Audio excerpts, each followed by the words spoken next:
Bonjour, la nouvelle figure notamment dans Libération. Demain, un nouveau numéro de Charlie Hebdo sera en kiosque.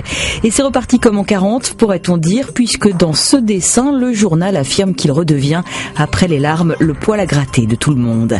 Et la une de Libération a de quoi inspirer justement, puisqu'il est question du système Balkany, avec ce titre, Sous le soleil financièrement. Quel effet, demande l'éditorialiste Laurent Geoffrin, peut faire sur une opinion déjà encline à mépriser la classe politique la ribambelle de casseroles qui tintinabule au basque du couple des Hauts-de-Seine. Sans payer d'impôt sur la fortune, le roi et la reine de Levallois vivent comme des nababs. 2 villas outrageusement bling-bling sont dans le viseur des juges, l'une à Saint-Martin, l'autre à Marrakech. Pendant ce temps, le FN moissonne à la campagne, annonce Le Parisien aujourd'hui en France.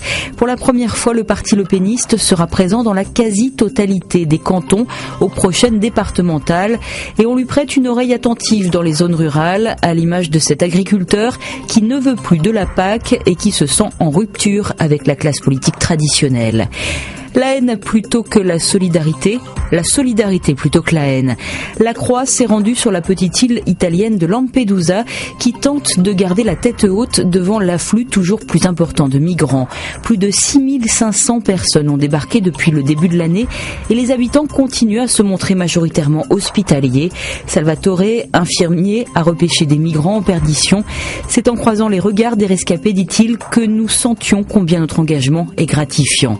À la veille de la sortie d'un nouveau Charlie Hebdo et un mois et demi après les terribles attentats, Le Monde publie ce mardi le premier volet d'une enquête sur la censure. Elle est signée Raphaël Baquet.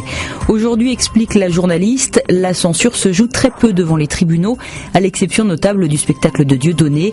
45 ans après sa création, 45 ans après l'interdiction d'Harakiri par un ministre de l'Intérieur, Charlie a failli mourir à cause d'une forme de censure expéditive, celle des balles des frères Kouachi.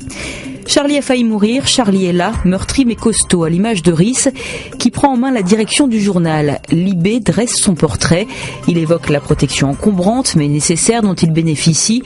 Henri se dit rassuré, il raconte l'attentat, reste discret sur sa vie de tous les jours hors journal. Il a été touché dans sa chair, dit un proche, mais il a de la ressource. On se quitte sur un dessin d'un autre homme de la bande à Charlie, toujours là et toujours fort, c'est Willem. Bonne lecture, à demain.